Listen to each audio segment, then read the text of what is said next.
Como lo habíamos mencionado en la apertura de esta edición de La Minería de la Gente, está aquí con nosotros uno de los más reconocidos comunicadores de minería de nuestra provincia, mi querido amigo Walter Castro Salas. Walter, bienvenido, ¿cómo estás? Gracias por estar aquí con nosotros. Guillermo, sabes que es un gusto participar contigo, siempre compartir esta tarea de intentar comunicarnos con los televidentes, en este caso, sobre temas tan importantes como en este caso la actividad minera, ¿no? Hace poquitos días tuve la suerte de participar por tu invitación en las tertulias de los sábados de tu programa en Radio Sarmiento. Siempre que nos divertimos mucho, nos entretenemos. La pasamos bien, ¿eh? Porque allí, como aquí, podemos hablar las cosas sin ningún tipo de inhibición. Y la única, tal vez, es ser serios en el tratamiento de las cosas. Por supuesto. Y no estar condicionados a decir lo que uno piensa. Allí tocamos un tema que es el que me invitó a transmitirte la intención de conversar hoy, y es el adecuado manejo de la expectativa que la minería sanjuanina tiene que hacer del futuro inmediato. ¿Y por qué lo pongo en estos términos? Porque sí es cierto que los mineros somos optimistas por naturaleza, si no, no haríamos este trabajo ni por casualidad. Pero al mismo tiempo, ya hemos probado en épocas anteriores que cuando se promete mucho y se habla mucho del futuro y este no verifica en hechos, se convierte en un boomerang, peligroso boomerang. Y estoy observando que ahora se estaría dando la misma situación. Ya sabemos de memoria la potencialidad de nuestros proyectos, la cantidad de millones de dólares, de puestos de trabajo, los autitos eléctricos, por arriba y por abajo, los conocemos de vuelta. ¿Tiene sentido insistir en eso ahora? Lo que tenemos que tener en cuenta primero, Guillermo, es que la minería es una actividad de largo aliento. Nosotros no conocemos, creo yo, por lo menos en mi caso, no conozco una minería que antes de los 12, 15 años puedan verse sus frutos desde un inicio muy sostenido en lo que hace a la tecnología, en lo que hace a las disposiciones de carácter legal, en lo que hace a las divisas, en lo que hace a las políticas de Estado y en lo que hace a los fondos, que es lo importante, ¿no? Hemos tenido muchos ejemplos en el mundo entero. No hay mina que pueda funcionar, arrancar antes de los 15 años. Claramente es así. Nosotros en este momento estamos en los inicios de poner en valor la potencialidad, en este caso, de lo que es el cobre. San Juan ha sido escenario muy importante, por cierto, de la firma de un documento importante, valga la redundancia, con la participación y el compromiso de otros gobernadores o de otros gobiernos de otras provincias que inclusive ni siquiera políticamente son afines, ¿no es cierto? Claro. Caso de Salta, caso de Catamarca, Mendoza y San Juan. Inclusive se sumó, me parece muy bien que así sea, la gente o el gobernador de Salta y también el de Córdoba, que hizo lo propio. Haciendo algunas reservas, el secretario de Minería de la Nación dio a entender que él firmaba el documento de la Mesa del Cobre a manera de observador o algo por el estilo, no sé si tú recuerdas. Sí, claro, perfectamente. Claro, que nos miramos y dijimos, está abriendo el paracaídas. Exactamente, ¿no? Está, bueno. Entonces, ¿qué es lo que pasa? Hay mucha gente que cree que con ese acto simplemente tiene que buscar dónde puede anotarse para empezar a trabajar el mes que viene. Ese es el punto. Entonces, las cosas hay que comunicarlas realmente como son. Tienen un plazo, tienen una previa, tienen una suerte de clasificación, digámoslo así, para poder empezar a trabajar. Aquí hay leyes nacionales, hay mucha política en todo esto, hay un presidente que está por el mundo entero buscando algo para sumarle a la Argentina. Hoy está con el tema de la inteligencia artificial y toda esta tecnología, pero bueno, la minería está un poquito caminando un poco o practicando su caída libre, por decirlo de alguna manera, que no sabemos en qué momento va a caer, ¿no es cierto? Walter, lo que a mí me preocupa, y me preocupa mucho, es que esa expectativa no es solamente de aquella persona que necesita trabajo y va con su currículum a ver dónde lo ubica. Son las empresas de servicios mineros, proveedores mineros, que hacen enormes esfuerzos y asumen también tremendos riesgos patrimoniales de sus propietarios para ponerse en línea con lo que va a ser el futuro desarrollo de las minas. Pero hay que señalarles que eso no va a ser inmediato. Nos encantaría, pero no va a ser inmediato.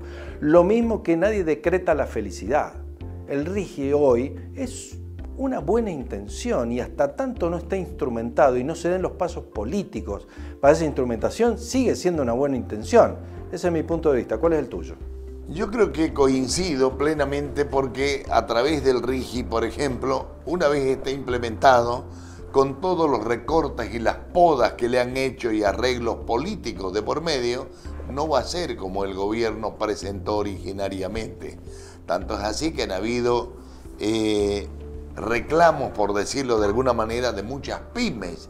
Yo creo que el RIGI de alguna manera, de alguna forma, va a alcanzar para todos. De alguna manera van a encajar en esas medidas, ¿no es cierto?, de carácter económico, esas medidas, digamos, que impone ahora, hoy en día, es noticia actual, que el Fondo Monetario Internacional está exigiendo hasta devaluaciones al gobierno argentino.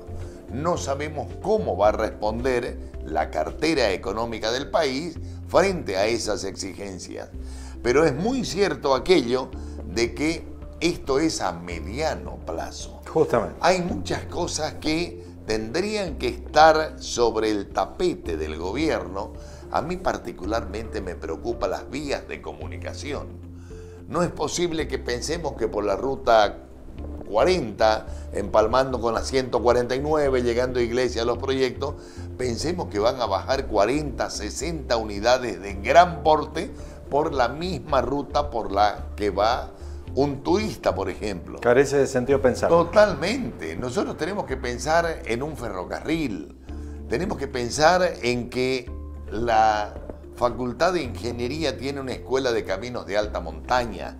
Tenemos que pensar en vialidad de la provincia, vialidad nacional, en que puedan ya estar tirando las trazas por donde podría implementarse un ferrocarril carguero que pueda traer todo ese material, ¿verdad? No sé si estás de acuerdo. Pero totalmente de acuerdo. Porque si no, no tenemos. Otro tema que es importante. Energía. El tema de la energía.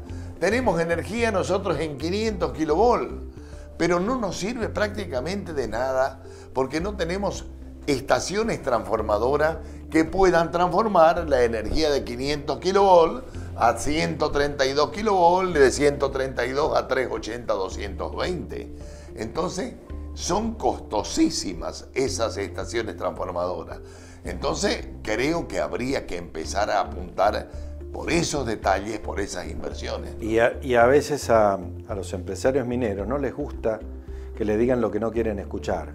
Tal vez la mejor colaboración que podemos hacer nosotros, los comunicadores mineros, es decirle lo que no quieren escuchar para que no incursionen en un error que ya se ha cometido antes. Obligarlos a interpretar la realidad y a no inventar términos, por ejemplo, como lo de la preconstrucción. Nunca lo entendí. Existe. No existe. No Nunca existe. lo entendí. Es un engaño. Es un peligroso engaño. Y tal vez que acepten que cuando no están haciendo las cosas bien, como en el manejo de la expectativa, hay que decírselos. Por eso la convocatoria, y para mí siempre es muy enriquecedor poder conversar contigo. Una última consulta, Walter, está referida a los profesionales. Penan los profesionales sanjuaninos, argentinos, con que las empresas no obligan a los extranjeros a validar sus títulos, particularmente los ingenieros de mina. Bueno, ahí hay un tema muy serio, pero muy serio.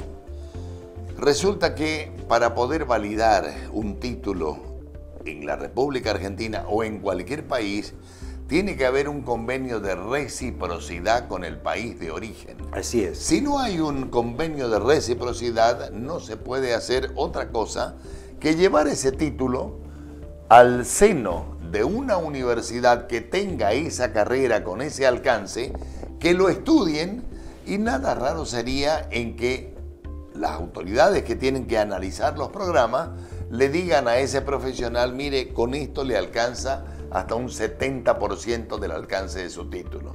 Va a tener que rendir más o menos 6, 7, 8 materias si quiere revalidar su título de ingeniero en minas, porque este es nuestro plan de estudios.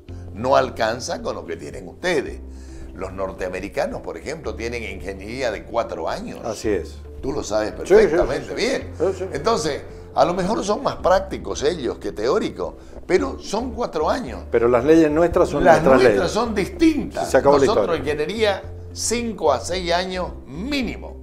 Y no nos movemos de ahí. Algunas carreras, las tecnológicas fundamentalmente, donde nos ayudan los elementos como la computadora, como el teléfono celular, todo eso sí ayuda a cortar un poco los ejercicios, ¿no?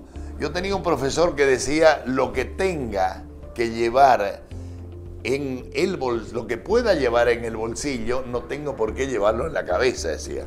Sacaba una tarjetita y copiaba las fórmulas kilométricas, porque si se ponía a deducirla, estaba 2 horas. ¿no es cierto? Claramente. Entonces, volviendo al tema de la revalidación de los títulos, primero hay que tener convenio. Salvo que en algún momento, en lo particular, cuando me tocó desarrollar la gerencia de seguridad en el inicio de la construcción de los diques Caracoles y Punta Negra, teníamos en San Juan 18 ingenieros mexicanos. ¿Qué es lo que hicimos? Yo sugerí al Consejo Profesional de Ingenieros y Agrimensores que les reciba los títulos, que los inscriba como ingenieros, que los registre para tenerlos debidamente registrados. Porque su firma es un documento. Pero la firma no era válida, sino que tenían que buscar ingenieros argentinos recibidos en universidades nuestras para que firmen los documentos de responsabilidad pública. Ellos lo que podían hacer era una suerte de asesoramiento técnico. Y hasta ahí llegamos. Y hasta ahí llegaron, porque nunca más hubo un movimiento en este sentido, lamentablemente, aún a pesar de muchas insistencias.